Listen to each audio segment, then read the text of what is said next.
Buonasera a tutti, merci de nous retrouver pour notre rendez-vous hebdomadaire. Après cette longue interruption, nous retrouvons avec plaisir nos confrères Jérôme Souzini de RCFM, que je salue, tout comme Jérôme Paul de Parole de Corse et Dilormo Padovani de Corse Matin. Messieurs, buonasera, a voi tre. Buonasera. Alors l'actualité a été dans cette semaine avec pour commencer cette session consacrée à la mafia en Corse vendredi dernier.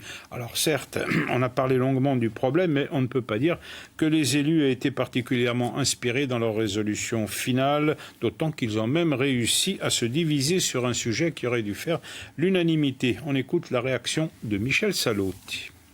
On attend des décisions, évidemment. On attend des changements. On attend que... Au niveau, en tout cas, de l'urbanisme et de l'immobilier, en Corse, cela bouge un peu. Nous ne savons pas si cela bougera, mais en tout cas, c'est l'attente que l'on a. Jérôme, vous qui étiez présent à cette session, quelle impression en avez-vous retiré? Alors, sur la forme, tout d'abord, il y a eu un peu d'excitation de la part des collectifs qui étaient dans le public, qui le matin rouspétaient parce qu'ils ne pouvaient pas participer au débat. Bon, il faut un petit peu calmer les choses. Léo Battesti, qui était un de ces rouspéteurs, connaît bien la maison. Il a lui-même été élu. Il sait très bien qu'il y a un débat en séance publique. Et puis après, on travaille. Donc après, ils se sont mis à travailler réellement. Il y a eu une rencontre avec les collectifs. Et c'est peut-être là que les choses ont pu se dire. C'est peut-être là que ça commence maintenant. Hein, parce que finalement, ce qui s'est dit lors de cette session... Vous l'avez dit, ça a tourné au politique parce qu'on a voulu... je comprends pas tellement la démarche du groupe de droite qui a voulu insérer cette notion de nationalisme comme si c'était le nationaliste qui était les... Il fait de la politique. Hein. Voilà, qui étaient les... D'ailleurs, ces jours-ci, il y a des articles, c'est le Black Friday en ce moment concernant la mafia, et tous les jours il sort quelque chose, des infos avec des chiffres et des ristournes. Et donc cette semaine, il y a eu des chiffres qui sont sortis, on apprend qu'il y a 25 bandes, etc., etc. Donc je vois un peu ces bandes qui sont décrites précisément dans ce journal du JDD. J'en connais aucune qui a de lien avec le nationalisme, de près ni de loin. Donc je comprends pas trop la démarche, mais c'est de la politique, on peut respecter. Et puis maintenant, c'est ce qui va se passer maintenant, c'est là, dans les alcôves, dans les bureaux, dans les cabinets, dans les études, commissions aussi. Dans les commissions. Ce qui compte, bon, les mafieux ont 6 mois pour réfléchir à un nouveau système. Le matin, alors, le discours était quand même assez convenu, hein, pour certains, c'était même assez fumeux, il faut le dire. Hein. Alors, il semble que dans les ateliers, les choses aient été différentes. Il n'y avait pas de caméra, donc les gens ont peut-être pu s'exprimer un peu plus facilement. Mais en tout cas, de retour dans l'hémicycle, on n'a pas évoqué des solutions à mettre en œuvre, si ce n'est la publication de ces rapports de police qui est demandé par l'Assemblée de Corse. C'est quand même un peu léger, non? Mais non seulement c'est léger, mais en plus, ça ne... On peut imaginer, on peut dire que ça a le mérite d'avoir été demandé, mais enfin, ça ne mènera nulle part. Il faut bien se le dire. Face aux enjeux, c'est un peu... Voilà, face aux enjeux, c'est finalement, c'est ce que l'on disait, hein, c'est cette multiplication, malheureusement, de constats que nous faisons tous depuis des années. Alors, on ne va pas critiquer la tenue de cette session puisqu'elle a été demandée depuis de nombreux mois. C'est vrai qu'il y a eu des problèmes, il y a eu le Covid, il y a eu tout ça au milieu. Ça a beaucoup traîné. Aujourd'hui, bon, elle a eu lieu et c'est très bien. Je pense que la prise de position, là aussi, la déclaration de Gilles Simeoni, non seulement a le mérite d'exister, mais en plus, elle rappelle des fondamentaux et rappelle des choses extrêmement importantes. Oui, mais c'est un peu comme si, il fallait que cette assemblée se justifie finalement de dire mais nous on ne cautionne pas. Oui, nous on n'est pas dans ce système. C'est un peu ça aussi le problème. Mais c'est pas ça. Alors le problème peut être là, oui effectivement, mais il y a toujours besoin de le rappeler parce que sur les bancs de cette assemblée. Il y a eu des gens qui étaient directement liés justement au système mafieux, directement liés au banditisme. Il y a une proximité tellement grande chez nous qu'il y a toujours des liens qui sont plus ou moins ténus avec des activités plus ou moins douteuses. Donc c'est toujours bien de le rappeler, et c'est important. Mais maison de cristal, alors on essaye de faire en sorte que ce soit une maison de... Gilles Simeone essaie de faire en sorte que ce soit une maison de cristal sur ce point-là. On ne peut pas lui en vouloir.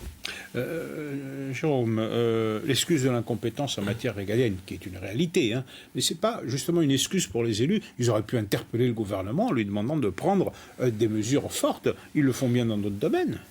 Alors, moi, je pense que déjà d'avoir fait cette session, c'était important parce que c'est une façon de médiatiser aussi la problématique et ça peut libérer la parole et ça suscite le débat. Après, quand on entend même l'intervention de Mme Salaude qui dit on attend des décisions, c'est ce que vous dites, c'est pas la région qui va combattre la mafia, elle peut demander. Le banditisme. Oui, mais il y a des services de police, il y a des services de justice. Oui, mais elle peut le demander. Or là, elle l'a même pas fait. Oui, mais les gens... la publication des rapports, bon... je pense ils sont dans la presse. Hein, et en plus. Oui, mais en plus. J'allais dire... C'est toute la limite de l'exercice. C'est qu'ils peuvent voter toutes les motions qu'ils veulent, ils peuvent dire qu'il faut que ça s'arrête, mais comme c'est pas leur compétence, à un moment donné, ça ira pas. Ils peuvent demander, loin. Par exemple, une législation spécifique de type italien à l'État. Ça met aussi l'État devant ses responsabilités. Mais c'est à l'État de le faire. Mais c'est à l'État de le faire. Si demain l'État décide de dire maintenant... ça suffit, ou on va prendre des mesures, c'est à eux de le faire. Et elle a raison, la droite, de présenter une motion différente, de ne pas... Comme vous disiez tout à l'heure, ils font de la politique. Mais c'est dommage d'en faire sur ce sujet-là. Ça, c'est que c'est mis sur la place publique. Donc on en parle. D'ailleurs, on en parle ici. Donc il y a déjà ça. Après, de l'avoir fait acter, c'est bien. Mais après, chacun ses compétences. On est encore dans un domaine qui ne dépend pas de la région. Donc la balle, elle n'est plus dans le camp de la région aujourd'hui. Ils ont fait leur... C'est ça que je veux dire. Et le débat sur la violence politique qui a tenu le haut du pavé pendant 30 ans, et l'apparition ensuite de la violence mafieuse, c'est un débat qui peut se concevoir à la limite. Mais est-ce que c'était le moment d'en parler cette fois-ci ? Non, je ne pense pas. Je pense que justement, il aurait fallu un consensus clair sur la question. C'est dommage que le groupe de droite, justement, nous le disions, ait fait de la politique sur ce sujet, parce que il ne faut pas être grand clair pour se rendre compte que la violence politique, je veux dire, on peut critiquer non seulement la violence politique, mais en plus on peut établir que certains se sont servis de cette violence politique et peut-être s'en servent encore pour leurs propres affaires, pour leurs affaires personnelles. Oui, effectivement, mais dire que c'est une des racines du fait mafieux en Corse, c'est non seulement, c'est totalement faux. Historiquement, sociologiquement, c'est faux. Tout ça est faux. Donc, faire de la politique là-dessus, c'est dommage. D'autant que, encore une fois, le fait mafieux, la mafia en Corse, nécessite qu'il y ait une entente absolument parfaite et qu'il n'y ait pas l'ombre d'un doute ou du moins une hésitation au sein du bloc politique qui dirige la collectivité. Jérôme Souzinier, comment est-ce que vous expliquez cette attitude frileuse de la classe politique corse ? C'est de la prudence, c'est de la peur, c'est la proximité familiale, amicale qui fait que... Non, c'est un phénomène qui est dur, difficile à appréhender. En Sicile, ça fait 30 ans qu'il y a des systèmes qui se sont mis en place avec les fameux juges Falcone et Borsellino, ensuite les magistrats qui les ont succédés, qui ont poursuivi une politique. Il y a des prises de conscience chez les élus, il y a une prise de conscience là-bas chez les universitaires, de partout. C'est très très long à concevoir les choses et à réussir à la combattre. D'ailleurs, en Sicile, ce n'est pas du tout encore arrêté. Mais il y a un volet important dans ce combat contre des systèmes qui se mettent en place, c'est l'éducation, c'est la jeunesse, c'est l'université. C'est un des points très importants dans la lutte contre la mafia. L'université est absente d'ailleurs. Oui, c'est une grande nécessité à mon sens. Après, la grande question, c'est de savoir pourquoi, d'abord le terme dérive mafieuse, on ne l'a pas découvert la semaine dernière à l'Assemblée de Corse. C'est un terme qui est apparu dans le rapport Glavani il y a, je crois, 25, 26, 27 ans. C'est un terme qui est relisez-le d'ailleurs, Corse, l'indispensable sursaut. Il y avait beaucoup de conneries, mais mais il y a beaucoup de choses intéressantes. Et il y a eu le rapport Legras, il y a eu Roland Mailly. Les rapports n'ont jamais manqué. Ils ont tous dit la même chose, donc c'est pas un phénomène nouveau. Non, ce qui est important, c'est par rapport à la mise en place de ce type de système, c'est pourquoi il ne faut pas que ça arrive chez nous en Corse. C'est surtout pour ça la question pourquoi. Ça y est déjà. Mais pourquoi il ne faut pas que ça s'installe? C'est un système qui est mauvais pour la société, qui est mauvais pour le peuple, il faut le dire. Il y a un mythe du mafieux. Moi, je regrette de le dire parce que j'ai des amis qui ont collaboré. Et la série Mafiosa, qui a été financée par la collectivité de Corse, pour moi, c'était pas très heureux. Personnellement, je trouve que c'était pas quelque chose. Il y a un mythe du mafieux en Corse qu'il faut arrêter, quoi. C'est stupide. Le mafieux, c'est quoi? Nous, on est journalistes. On sait ce que c'est, le mec qui se fait cribler de balles. On arrive des fois sur les sites de crime, on voit une voiture criblée de balles et un corps dedans, un père ou une mère ou une fille qui accourt en criant dans la nuit, papa, papa. Il faut le comprendre, c'est terrible. Et pourquoi il ne faut pas ce système-là pour la Corse? Parce que il y a en plus de ça des mecs qui ont des belles gueules, qui ont des belles voitures, qui ont des belles nanas, et puis à côté de cela, il y a une société qui crève la faim. C'est une société inégale. C'est peut-être le terreau aussi. C'est exactement ça l'histoire. C'est qu'on est dans une société qui est petite, où il y a une économie qui est très faible, avec des pouvoirs financiers qui sont concentrés. Aujourd'hui, la région, c'est beaucoup d'argent. Il n'y a plus de conseils départementaux. C'est 1,3 milliard, je crois, ou 1,2 milliard. Enfin, c'est le budget. Le président de l'exécutif, il a un chéquier d'1,2 milliard. Alors, beaucoup de fonctionnement, mais donc il y a des pressions, évidemment. Et c'est vrai que même la prise de parole du président de l'exécutif qui a dit « personne ne me tient la main », elle était importante à un moment donné. C'était important de le dire, ça. Mais l'enjeu, il est là. C'est comment on ne subit pas toutes ces pressions. Mais après, on est dans un terreau où, effectivement, une petite société, tu parles de la Sicile, on parle de territoires qui sont pauvres, en fait. Parce que quand il y a de la richesse, c'est moins prégnant. Eh bien, nous verrons maintenant ce qu'il sortira de ces fameuses commissions au terme de 4 mois et ce que proposeront les élus in fine. Alors, on change de thème pour évoquer la situation politique. Une réunion à Paris avec Darmanin et les maires, précédée d'un entretien en tête-à-tête avec le président de l'exécutif. Si ce n'est pas la reprise des discussions, ça y ressemble. Mais il y a un mais. Le contexte est en train d'évoluer avec une reprise désormais actée des attentats. 3 villas détruites cette semaine, des sigles FLNC retrouvés sur place. Bref, le mécanisme que l'on a connu depuis des décennies se remet en route. C'est votre impression aussi, Dilourme ? Nous le disions hier au micro de RCFM, c'est une impression, mais là aussi, on ne veut pas dire les choses. Aussi bien d'un côté que de l'autre, évidemment, il y a une reprise de l'activité, chacun peut la constater. L'État ne met pas le holà en disant attendez, fin des discussions, on ne peut plus continuer à discuter dans ces conditions. Et les élus de l'Assemblée de Corse disent il y a un risque finalement de reprise, il faudrait être vigilant. On est un petit peu dans le ventre mou finalement de cette. Alors c'est une reprise. Pardonnez-moi en douceur. Mais c'est encore, comme je le fais actuellement, on n'arrive pas encore à mettre de mots finalement sur cette reprise de la violence. Mais enfin, la reprise, elle est quand même assez faiblarde parce que j'ai lu ce que vous avez publié dans Corse Matin. C'est Gérald Darmanin vient avec sa femme, donc 4 jours. Donc je ne sais pas ce qu'elle vient faire dans le processus de discussion. Pour parler, alors ça c'était quand même assez intéressant, pour parler de développement économique, culturel et sociétal. Le mot d'autonomie disparu. Et je me souviens, il y a quelques mois quand même, quand il y avait des réunions, il y avait un espèce de cahier des charges en disant il y a une réunion sur l'eau, une réunion sur la culture. Enfin, c'était cadré. Là, il vient 4 jours avec sa... Je vais être un peu grossier avec sa gonzesse. Et après.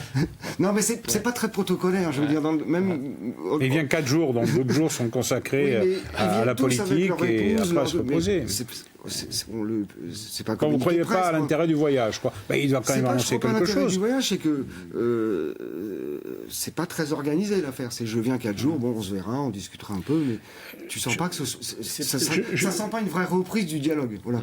Je disais tout à l'heure, le contexte est en train de changer avec la multiplication des attentats, mais aussi le retour sur le plan public d'une stratégie de combat. On a vu cette semaine nationaliste avec la Soggio Patriotto qui se remet en route, Corsica Libera et son assemblée générale dimanche. Elle a montré, motion de soutien au FLNC, ça fait des années que les assemblées générales de Corsica Libre ne portaient plus sur ce soutien. Quand on porte le soutien à quelque chose, c'est que ce quelque chose doit exister ou doit être actif, je suppose. À moins qu'il se soit trompé d'années, de siècles, je ne crois pas. Il y a un problème avec la violence clandestine aussi, évidemment. Il y a des trucs qui brûlent un peu partout, ou des sigles qui apparaissent, GCC, on en a déjà parlé. Donc oui, il faut tourner les pages. Comme il faut tourner la page de cette affaire Colonne, Erignac, etc., ça fait une génération qu'on est dessus, qu'elle empoisonne la Corse et les rapports de la Corse. Parce que la France, les Français en général, il y a eu un sondage là, ont été très marqués. Nous, à la limite en Corse, on a compris les choses. Mais sur l'opinion publique française a été très marquée. Ça fait partie des grands procès, disent-ils, dans un sondage paru cette semaine.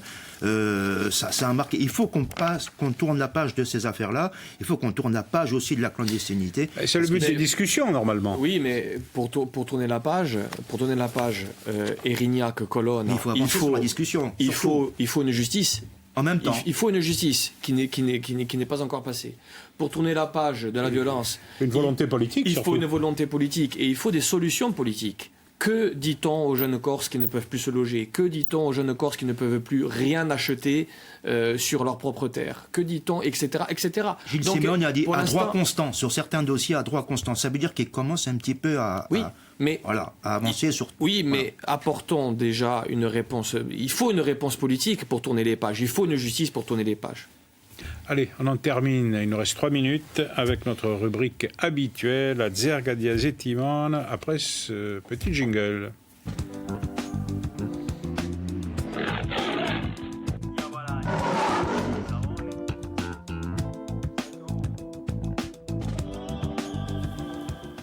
Jérôme, c'est vous le plus énervé sur le jingle. Alors, moi je voulais défendre mon chanteur de droite préféré, Michel Sardou, parce qu'il est passé, on va un peu dans l'humour, mais il est passé sur BFM, il a dit que les vélos c'était vraiment insupportable. Les trottinettes aussi. Il y a 10 ans on pouvait rouler un peu vite sur les autoroutes, ça a déclenché une polémique absolument incroyable.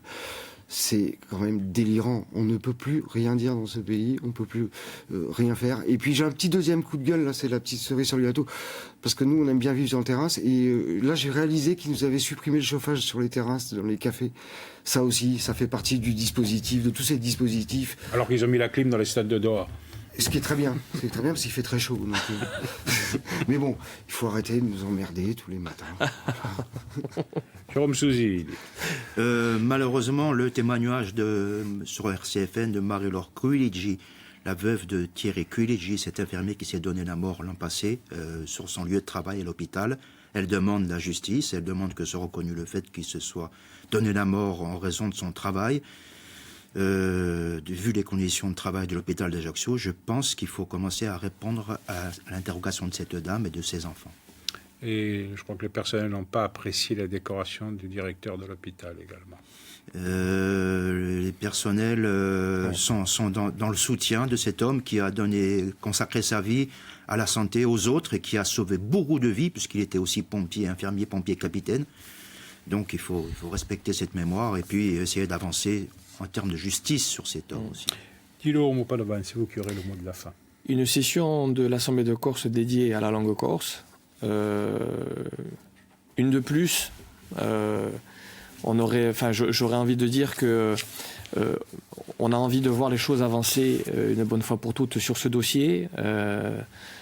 Tout ce qui est en place, qui fonctionne et qui a marqué des grandes avancées a été fait sous la mandature de Paul Giacobbi, dont le grand plan de formation des enseignants. On voudrait voir une bonne fois pour toutes des choses concrètes, parce qu'on dit il faut la sauver, il faut sauver cette langue. C'est peut-être aussi à la société corse de s'en occuper. Exactement, mais il faut la ramener justement au sein de la société. On fait là aussi beaucoup de constats et peu de réalisations, donc voilà, on est de tout cœur avec le système politique pour essayer de faire avancer cette œuvre. Sarà qui a questa conclusione e rivista e compio da qui a questo notiziale presentato da Mariano Romani. Buonasera a tutti, a settimana che bene.